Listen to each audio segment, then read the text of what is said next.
Hello everyone. तो आज हम ह्यूमन फिजियोलॉजी का chapter number 1 digestion and absorption शुरू करने वाले हैं और इसमें हम समझेंगे हर वो चीज़ जो हमारी बॉडी के अंदर हो रही है ड्यूरिंग डाइजेशन से लेके एब्जॉर्प्शन तक। तो डाइजेशन की अगर हम बात कर लें तो डाइजेशन होता क्या है, तो इसमें हम कॉम्प्लेक्स फूड को सिंपलर फूड में तोड़ते हैं। तो इसका मतलब है कि डाइजेशन के लिए हमें ज़रूरी है क्या? फूड।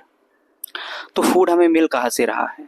तो फूड जो है वो कुछ ऑर्गेनिज्म खुद बनाते हैं और कुछ ऑर्गेनिज्म ऐसे होते हैं जो रेडीमेड फूड दूसरों से लेते हैं। तो सबसे पहले हम पढ़ेंगे टाइप्स ऑफ न्यूट्रिशन। तो न्यूट्रिशन दो टाइप का है, आप छोटी क्लासेस से पढ़ते आते हैं। ऑटोट्रोफिक न्यूट्रिशन और दूसरा है हमारे पास हेट्रोट्रोपिक न्यूट्रिशन। दोनों में डिफरेंस क्या है? जो ऑटोट्रोफिक न्यूट्रिशन होता है वो ऑर्गेनिज्म खुद फूड सिंथेसाइज करते हैं अपनी बॉडी के अंदर। अब फूड को सिंथेसाइज करने के लिए क्या चाहिए? सनलाइट चाहिए, क्लोरोफिल चाहिए, वाटर चाहिए और कार्बन डाइऑक्साइड चाहिए। तो ये जो ऑटोट्रोफिक न्यूट्रिशन है इसमें जो एनर्जी की रिक्वायरमेंट है वो अलग अलग तरीके से ऑर्गेनिज्म पूरी करते हैं। कुछ ऑर्गेनिज्म ऐसे होते हैं जो अपनी एनर्जी की जो रिक्वायरमेंट है वो सनलाइट से पूरी करते हैं और फिर अपना फूड बनाते हैं। कुछ ऑर्गेनिज्म ऐसे होते हैं जो एनर्जी जो है वो चाहिए तो है उनको एनर्जी, लेकिन वो सनलाइट का यूज़ नहीं करते हैं। वो अपनी बॉडी के अंदर केमिकल रिएक्शन से एनर्जी जनरेट करते हैं और उसका यूज़ फूड बनाने के लिए करते हैं। तो ये दो टाइप का हो जाता है ऑटोट्रोफिक न्यूट्रिशन, एक फोटोसिंथेटिक और दूसरा कीमोसिंथेटिक। फोटोसिंथेटिक या फोटोसिंथेसिस में क्या होता है, ऑर्गेनिज्म लाइट सनलाइट का यूज करके फूड बनाते हैं और कीमोसिंथेसिस में ऑर्गेनिज्म केमिकल रिएक्शन से ऑब्टेन्ड एनर्जी का यूज करते हैं। यहाँ कीमो का मतलब केमिकल से ही है और यहाँ फोटो का मतलब सनलाइट से है। तो ये जो फोटोसिंथेसिस है ये पाया जाता है ऑल ग्रीन, जितने भी ग्रीन प्लांट्स हैं। कुछ बैक्टीरियाज हैं हमारे पास जैसे क्लोरोबियम है, कुछ प्रोटिस्ट हैं जैसे यूग्लिना है, तो यूग्लिना डाइमोर्फिक है। हेट्रोट्रोपिक और ऑटोट्रोपिक दोनों ही न्यूट्रिशन शो करता है, ये आप बायोलॉजिकल क्लासिफिकेशन में पढ़ेंगे। और कीमोसिंथेसिस के एग्जांपल हैं सल्फर बैक्टीरिया जो सल्फर प्रोड्यूस करते हैं इंस्टेड ऑफ वाटर, और नाइट्रीफाइंग बैक्टीरिया ऐसे बैक्टीरिया जो नाइट्रोजन फिक्सेशन करते हैं। अगर हम बात कर लेते हैं हेट्रोट्रोपिक न्यूट्रिशन की, जो ह्यूमंस के अंदर भी यही टाइप का न्यूट्रिशन जो है वो मिलता है, क्योंकि हम भी अपना खाना खुद नहीं बना पाते हैं तो हम भी जो है वो हेट्रोट्रोप हैं। तो हेट्रोट्रोप क्या करते हैं? रेडीमेड फूड का यूज करते हैं और ये फूड उनको मिलता कहाँ से है? प्लांट या एनिमल से। हम खाना क्यों नहीं बना पाते हैं? क्योंकि हेट्रोट्रोप के पास क्लोरोफिल नहीं होता है। अगर हम इसके टाइप्स की बात कर लेते हैं तो ये टाइप्स भी आप छोटी क्लासेस से पढ़ते आते हैं कि टाइप्स ऑफ हेट्रोट्रोपिक न्यूट्रिशन क्या है। तो होलोजोइक न्यूट्रिशन, होलोजोइक का न्यूट्रिशन का मतलब होता है कि ये जो ऑर्गेनिज्म है ये फीड करते हैं एक्सक्लूसिवली सॉलिड ऑर्गेनिक फूड, कि जो हम फूड खा रहे हैं वो सॉलिड फॉर्म में जो इनगल्फ करते हैं। तो ये हर almost all free living animals में इंक्लूडिंग मैन, हम में भी ये इसी टाइप का न्यूट्रिशन मिलता है। अब ये आगे चल के हर्बीवोर्स हैं, कार्निवोर्स हैं, ओमनिवोर्स हैं, कैनिबल्स हैं, डेट्राइटिवोर्स हैं। तो हर्बीवोर्स ऐसे ऑर्गेनिज्म होते हैं जो प्लांट के ऊपर डिपेंड हैं या प्लांट को खाने वाले होते हैं। कार्निवोर्स जो मीट ईटिंग एनिमल्स होते हैं या जो दूसरे एनिमल्स को खाते हैं, टाइगर, लायन है। ओमनिवोर्स वो हैं जो बोथ प्लांट और एनिमल्स के ऊपर डिपेंड है फूड के लिए, ह्यूमंस और कॉकरोच इसका एग्जांपल है। कैनिबल्स, ये आप नई टर्म पढ़ेंगे। कैनिबल्स वो ऐसे एनिमल होते हैं जो अपने ही मेंबर्स को जो है वो खा जाते हैं। इसमें कुछ कॉकरोचेस आते हैं, स्नेक हैं, कुछ फिशेस हैं। डेट्राइटिवोर्स में क्या होता है, ये ऐसे ऑर्गेनिज्म हैं जो डेड ऑर्गेनिक मैटर के ऊपर डिपेंड हैं अपने फूड के लिए। तो ये होलोजोइक न्यूट्रिशन है। उसके बाद आता है सेप्रोट्रोफिक न्यूट्रिशन। तो सेप्रोट्रोफिक न्यूट्रिशन में क्या होता है हमारे पास, ये आपको फंजाई में देखने को मिलता है, बैक्टीरिया में कुछ देखने को मिलता है। इसमें फंजाई क्या करती है कि बाहर कोई फूड होगा बॉडी के, उसके ऊपर डाइजेस्टिव एंजाइम को जो है वो सिक्रीट करती है। ये कोई फूड है अगर हमारे पास, तो इस फूड के ऊपर फंजाई डाइजेस्टिव जूसेस सिक्रीट करेगी और इसको बॉडी के बाहर ही डाइजेस्ट करेगी और उसके बाद इसको एब्जॉर्ब करेगी। तो इस टाइप के न्यूट्रिशन को सेप्रोट्रोफिक न्यूट्रिशन कहते हैं। उसके बाद दो और हैं हमारे पास, ओस्मोट्रोपिक और पैरासिटिक न्यूट्रिशन। तो ये ऑलमोस्ट सेम टाइप के ही न्यूट्रिशन होते हैं, जिसमें प्री डाइजेस्टेड फूड को जो है वो एब्जॉर्ब किया जाता है डिफ्यूजन के द्वारा। एग्जांपल है टीनिया सोलेनम, जो हमारी स्मॉल इंटेस्टाइन के अंदर भी प्रेजेंट होता है और हमारे बॉडी के अंदर से फूड को, रेडीमेड फूड को, डाइजेस्टेड फूड को, जो प्री डाइजेस्टेड फूड है उसको एब्जॉर्ब कर लेता है और उसी के ऊपर ये डिपेंड करता है अपने फूड के लिए। अगर हम बात कर लेते हैं क्लासिफिकेशन ऑफ फूड की, तो दो टाइप के फूड यहाँ पे आप पढ़ेंगे। पहला है डिफ्यूजेबल, जिसको हम एब्जॉर्बेबल फूड भी कहते हैं, और दूसरा है नॉन एब्जॉर्बेबल फूड। दोनों में क्या डिफरेंस है? एक वो फूड है जिसको खाने के बाद डाइजेशन की जरूरत नहीं होती है, एक ऐसा फूड है जिसको खाने के बाद उसको डाइजेशन की जरूरत पड़ती है। अब ऐसे कौन से फूड हैं जो हम खाते हैं और उनको डाइजेशन की जरूरत नहीं पड़ती है, जो डायरेक्टली डिफ्यूज कर लिए जाते हैं, body wall of small intestine उनको डायरेक्टली एब्जॉर्ब कर लेती है, तोड़ने की जरूरत नहीं पड़ती है।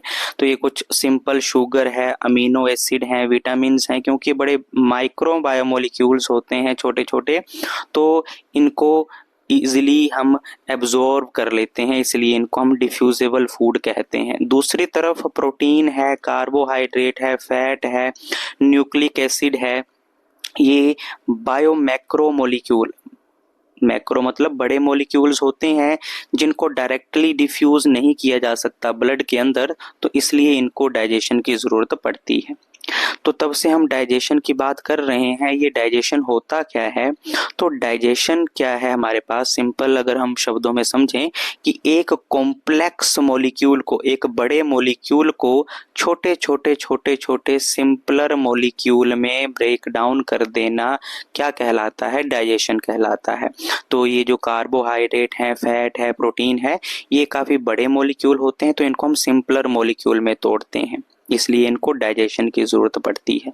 और ये जो डाइजेशन है एक कैटाबोलिक प्रोसेस है। कैटाबोलिक प्रोसेस का मतलब है ये एक ऐसा प्रोसेस है जिसमें बिगर मॉलिक्यूल छोटे मॉलिक्यूल्स में जो है वो ब्रेक डाउन हो रहा है, मतलब ऐसा प्रोसेस जिसमें ब्रेक डाउन हो रही हो वो कैटाबोलिक प्रोसेस कहलाता है। अगर ये छोटे छोटे मॉलिक्यूल मिलके एक बड़ा मॉलिक्यूल बनाते हैं तो इसको एनाबोलिक प्रोसेस कहा जाता है। जैसे फोटोसिंथेसिस क्या है, छोटे छोटे मॉलिक्यूल से मिलके ग्लूकोज बनाता है, तो ये छोटे छोटे मॉलिक्यूल मिलके बड़ा मॉलिक्यूल बनाना एक एनाबोलिक प्रोसेस है। तो कोई पूछ ले फोटोसिंथेसिस कैसा प्रोसेस है? एनाबोलिक प्रोसेस है। और डाइजेशन कैसा प्रोसेस है? कैटाबोलिक प्रोसेस है। अगर हम बात कर लेते हैं टाइप ऑफ डाइजेशन की, तो डाइजेशन कितने टाइप का होता है, तो ये आप एनिमल किंगडम में भी आप पढ़ते हैं इसके बारे में। तो डाइजेशन दो टाइप का होता है, एक है हमारे पास इंट्रा सेल्यूलर और दूसरा है इंटर सेल्यूलर या एक्स्ट्रा सेल्यूलर ना, कोई भी नाम आप इन दोनों में से यूज कर सकते हैं। क्या डिफरेंस है? इंट्रा का मतलब होता है within a cell, cell के अंदर ही डाइजेशन हो रही है, एक सेल है उसके अंदर डाइजेशन हो रही है, उसको कहते हैं इंट्रा सेल्यूलर। इंटर सेल्यूलर का मतलब है, एक्स्ट्रा सेल्यूलर का मतलब है कि दो सेल हैं, उनके बाहर यहाँ जैसे कहीं डाइजेशन होगी और उसके बाद उसको वहां से एब्जॉर्ब किया जाएगा फूड को, तो इसको इंटर सेल्यूलर कहा जाता है।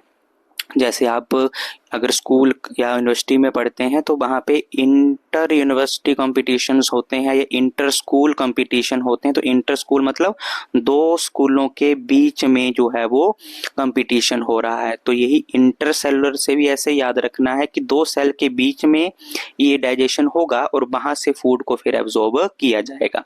तो यहाँ पे लिखा भी हुआ है कि डाइजेशन अकर इनसाइड फूड वैक्यूल, कोई एक सेल है, सेल के अंदर कोई फूड वैक्यूल है, उसके अंदर ये डाइजेशन होगी सेल के अंदर ही।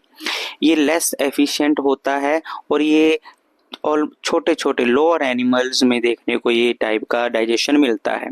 जबकि इंटर सेल्यूलर या एक्स्ट्रा सेल्यूलर टाइप का जो डाइजेशन होता है वो होता है हमारे पास एलिमेंट्री कैनाल में, आउटसाइड द सेल होता है और उसके बाद उसको एब्जॉर्ब जो है वो किया जाता है, उसके बाद उसको एब्जॉर्ब करते हैं। जैसे मैंने बता दी 2 सेल हैं, उनके बीच में ये होगा और उसके बाद उसको एब्जॉर्ब किया जाएगा। ज़्यादा एफिशिएंट है ये, और ये हायर फॉर्म में जो एनिमल्स में देखने को मिलता है।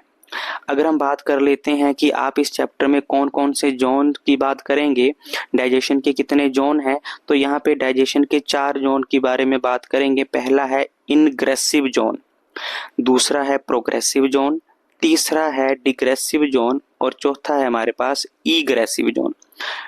टफ नहीं है, स्टेप बाय समझना है। इनग्रेसिव, इन का मतलब इनसाइड, तो इनटेक ऑफ फूड को, जब हम फूड को माउथ के अंदर खाते हैं तो उस टाइप, हम उस पर्टिकुलर जोन का क्या नाम देते हैं, इनग्रेसिव जोन। फूड खाने के प्रोसेस को इनग्रेसिव जोन कह दिया जाता है। इसमें कौन कौन से ऑर्गन इन्वॉल्व होते हैं, तो इसमें है हमारे पास माउथ, लिप्स, बक्कल कैविटी और टीथ, इनके बारे में डिटेल में हम पढ़ेंगे। दूसरा है प्रोग्रेसिव, प्रोग्रेसिव मतलब अब माउथ के बाद जहां पे फूड जाएगा, प्रोग्रेस करेगा, तो ये क्या है हमारे पास, फॉर कंडक्शन। ये बक्कल कैविटी के बाद में जब फूड हमारे गले से नीचे उतरेगा, प्रोग्रेस करेगा, तो ये अर्ली डाइजेशन को एक्सप्लेन करता है। इसमें ऑर्गन आते हैं फेरेंक्स, ईसोफेगस जिसको फूड पाइप भी कहते हैं, और स्टमक, ये वाला जोन कहलाता है प्रोग्रेसिव जोन। यहाँ पे फूड प्री डाइजेस्ट हो रहा होता है, अर्ली डाइजेशन जिसकी चली होती है। तीसरा आता है डिग्रेसिव, डिग्रेसिव इसको ऐसे समझना है कि डिग्रेड, यहाँ पे टूट रहा है, तो ये फाइनल डाइजेशन का जोन है, और ये यहाँ पे क्या होती है, एब्जॉर्प्शन होती है, और इसमें जो ऑर्गन इन्वॉल्व है वो है स्मॉल इंटेस्टाइन। और फोर्थ और लास्ट, फूड डाइजेस्ट हो चुका है, फाइनल डाइजेशन हो चुकी है, एब्जॉर्प्शन हमने कर ली है, अब जो अनडाइजेस्टेड फूड बचा है उसको हमने बॉडी से बाहर निकालना है।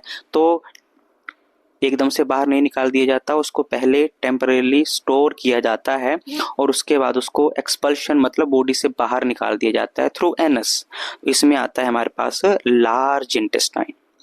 तो ये जोन है डाइजेशन के, याद रखने हैं। पहला इनग्रेसिव, खाने वाला, दूसरा प्रोग्रेसिव, खाने के बाद उसको निगलने वाला, और तीसरा है डिग्रेसिव जहाँ पे कंप्लीटली डाइजेशन होगी, और फोर्थ है हमारे पास जहाँ पर डाइजेशन के बाद हम वेस्ट मटेरियल को बॉडी से बाहर निकालेंगे। तो ये 4 जोन हम जो है वो इसमें पढ़ेंगे। तो अभी के लिए फिलहाल इतना ही, इसके बाद हम डिस्कस करेंगे कंप्लीट एलिमेंट्री मैप की। ये हमारा कंप्लीट डाइजेस्टिव सिस्टम है, और इसमें हम फिर अलग अलग पार्ट्स के बारे में डिस्कस जो है वो करेंगे। बक्कल कैविटी को डिटेल में समझेंगे, टंग का स्ट्रक्चर डिटेल में समझेंगे, और उसके बाद टीथ का स्ट्रक्चर जो है वो डिटेल में आपको समझाया जाएगा पार्ट 2 में। अगर आपको ये वीडियो हेल्पफुल लगी हो तो आप कमेंट में बताइए, और आप ये भी बता सकते हैं कि कहाँ पे कमी है, किस पॉइंट को अच्छे से और एक्सप्लेन करना है, ताकि नेक्स्ट वीडियो में और बेहतर तरीके से आपको समझाया जा सके। अगर ये हेल्पफुल लगती है तो चैनल को सब्सक्राइब, शेयर जरूर करें।